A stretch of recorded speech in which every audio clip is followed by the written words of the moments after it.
Admittedly, I do not watch pro sports. It's just not something that really interests me, but whenever that intersects with tax dollars, then I become interested. Good morning. It is Springfield's Morning News. I'm Greg Bishop on 92.7 WMAY. Springfield's News and Talk. Should the Chicago Bears move out of Chicago to Arlington Heights? And if they do, should any taxpayer dollars be used in leveraging that particular facility and that possible plan here? You can always call in live and local, 217-629-7970. Again, 217-629-7970. The question, should the Chicago Bears move to Arlington Heights?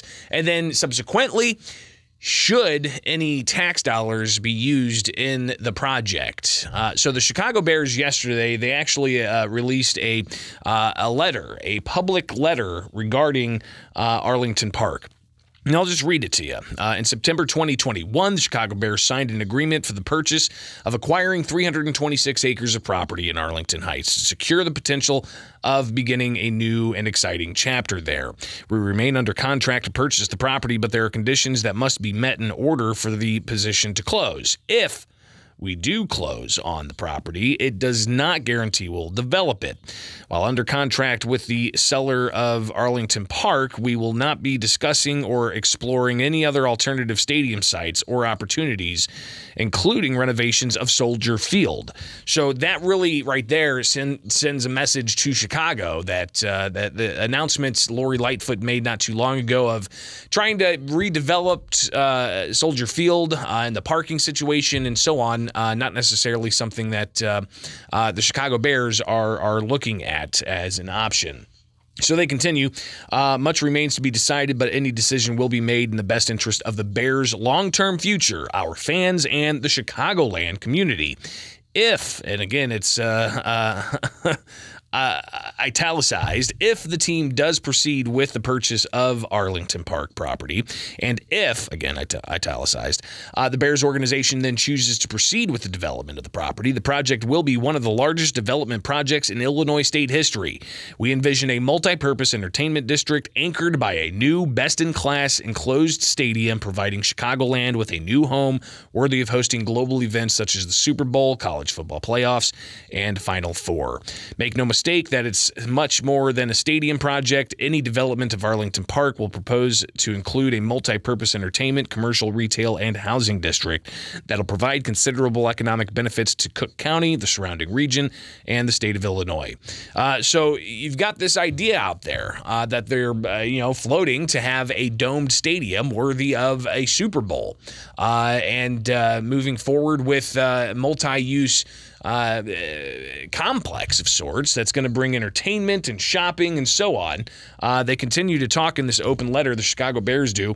Above all, they say that the Bears organization is ensuring that the project serves Cook County, the Chicagoland area, and the people of Illinois year-round. If the decision's made to develop Arlington Park, it would yield significant economic benefits commensurate with the scale of the property. Construction of the project is projected to create more than 48,000 jobs, result in $9.4 billion in economic impact, provide $3.9 billion in labor income to workers across the region, while the completed project will create more than 9,750 long-term jobs, result in $1.4 billion economic impact for Chicagoland, and provide $601 million in annual labor income to workers across Chicagoland. But should they get any kind of tax resources? Now, the Bears, apparently, they are not looking for tax dollars to build the stadium, but they could leverage tax dollars for the surrounding entertainment district. So what do you think about all of this? 217-629-7970. Your thoughts on this? And looking at their open letter, they do have some images of what their proposed plan looks like. And you can see kind of, a stadium as kind of a centerpiece, a cap piece of sorts, parking around there. And then kind of this district of various, entertainment hubs and shopping. And I could imagine that this would be rather enticing for developers in that area, just outside of Chicago in Arlington Heights. But should tax dollars be used for it? Now, Americans for Prosperity, they have been adamant in opposing this. They actually last night, according to a news release, filed a petition.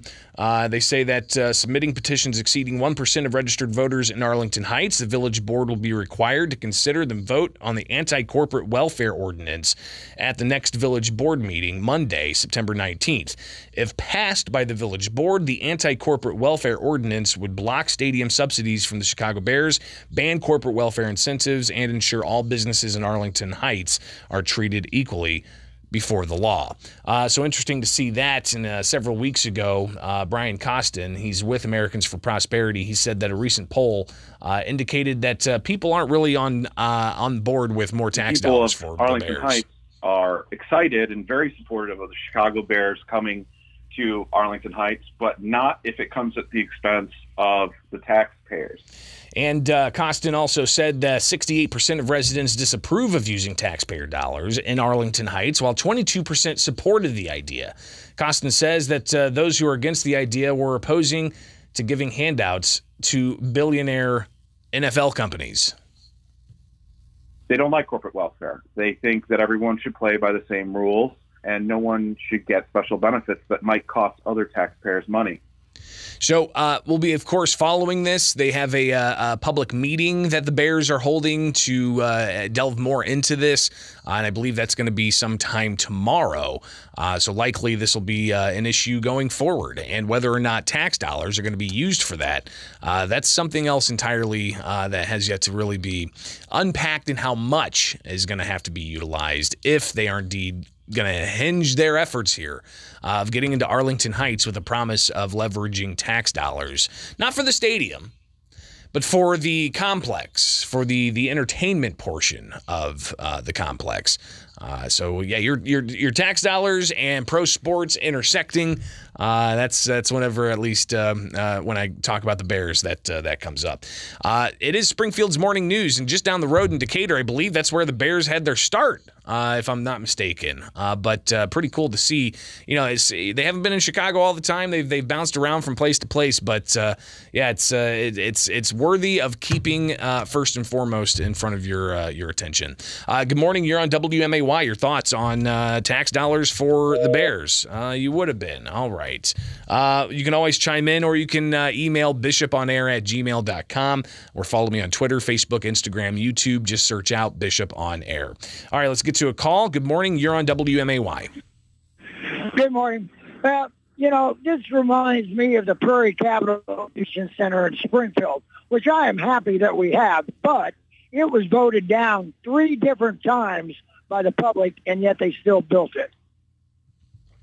Yeah, and it's one of those things that we use a lot for conventions, for concerts, and a variety of other things. But sometimes new ideas take a while to get across. But when it comes to this particular idea, with the Bears being one of the richest teams in the NFL, how much tax dollars do they need to be successful? And I think that's a legitimate question that should be continue to be